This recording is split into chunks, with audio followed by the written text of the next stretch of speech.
नमस्कार, काटकर सोम रेसिपीत तुम्हा सर्वांचे मनापासून स्वागत। तर चला उद्यासाठी नाश्त्याला काय करायचे, तर आज मी तुम्हाला तिखट इडल्या करून दाखवते आहे। तर त्यासाठी आपण इथे आदल्या सकाळी मी हे तांदूळ अर्धा किलो घेऊन स्वच्छ धुवून भिजत ठेवलेले होते। तसेच पाव वाटी मुगाची डाळ सुद्धा स्वच्छ धुवून आदल्या सकाळी आपण ती भिजत ठेवली होती। पाव वाटी उडदाची डाळ सुद्धा आपण भिजत ठेवली होती। त्याच प्रकारे चण्याची डाळ सुद्धा स्वच्छ धुवून भिजत ठेवली होती। आणि इडल्या करायच्या अगोदर 5 ते 10 मिनिटे पाव वाटी पोहे थोडा वेळेसाठी भिजत ठेवले होते। 3 मिरच्या आणि 1 ते 1.5 इंच आलं। आता एका मिक्सरच्या भांड्यामध्ये आपण आलं, मिरच्या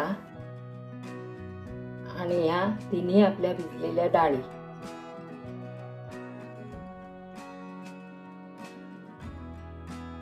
तर या डाळींमध्ये थोडंसं पाणी घालून याचं बारीक वाटण करून घ्यायचं आहे। तर पाहू शकता अशा प्रकारे आपण डाळीचं वाटण करून घेतलेलं आहे।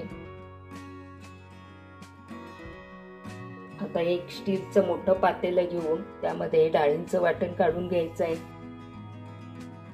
त्याच भांड्यामध्ये आपण पोहे सुद्धा असेच बारीक वाटून घ्यायचे। पोहे सुद्धा असे वाटून झालेले आहेत, तेही आपण या भांड्यामध्ये काढून घ्यायचे आहेत।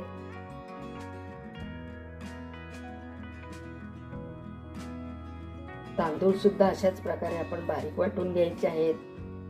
खूप छान इडल्या ह्या होतात। आपलं हे जर बॅटर व्यवस्थित असं फर्मेंट झालं तर इडल्या हलक्या आणि स्मूथ अशा होतात। तर चला, आपल्या तांदळाचं सुद्धा आता वाटून झालेलं आहे। आता हे सर्व मिश्रण आपण व्यवस्थित हाताने 5 ते 7 मिनिटे फेटून घ्यायचं आहे। जेवढं आपण हे बॅटर जास्त फेटू तेवढं आपल्या इडल्या हलक्या होतील, तेवढं आपलं बॅटर मस्त फर्मेंट होईल।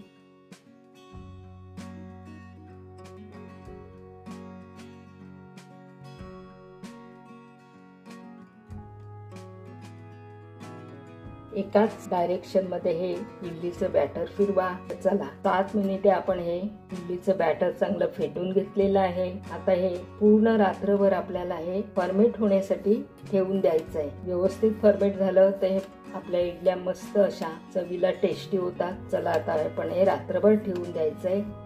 10 ते 12 तास आपलं हे पीठ फर्मेंट साठी ठेवलेलं होतं। पाहू शकता तुम्ही किती मस्त असं फर्मेंट झालेलं आहे।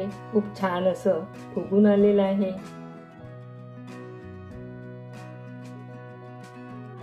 तर यामध्ये 1 टीस्पून मीठ, अर्धा वाटी चिरलेली कोथिंबीर घालून थोडा वेळ आपल्याला हे मिक्स करून घ्यायचं आहे।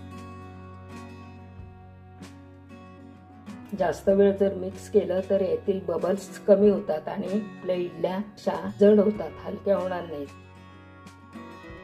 यामध्ये जर खाण्याचा सोडा नाही वापरला तरी चालेल, कारण आपलं पीठ चांगलं फर्मेंट झालेलं आहे। आता आपण इडली पात्रामध्ये तेल लावून इडलीचं बॅटर घालीत आहोत।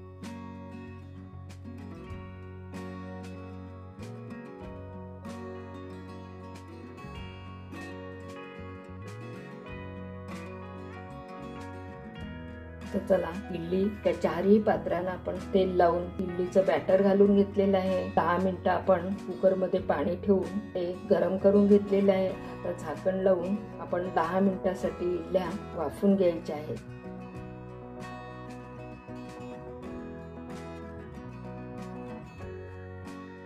आता थोडा वेळ थंड करून आपल्याला त्या सुरीच्या साहाय्याने काढून घ्यायच्या आहेत।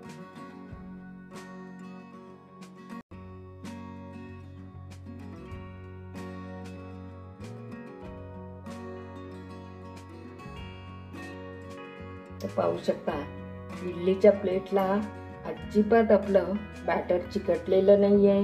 सहजतेने आपल्या इडल्या निघतायत। तर आपल्या इडल्या आता बनवून तयार झालेल्या आहेत। आणि माझा हा इडल्यांचा व्हिडिओ तुम्हाला जर आवडला असेल तर नक्की चॅनलला सबस्क्राईब करा, व्हिडिओला लाईक करा, शेअर करा। तसेच शेजारचं बेल आयकॉन बटन क्लिक करायला विसरू नका। थँक्यू।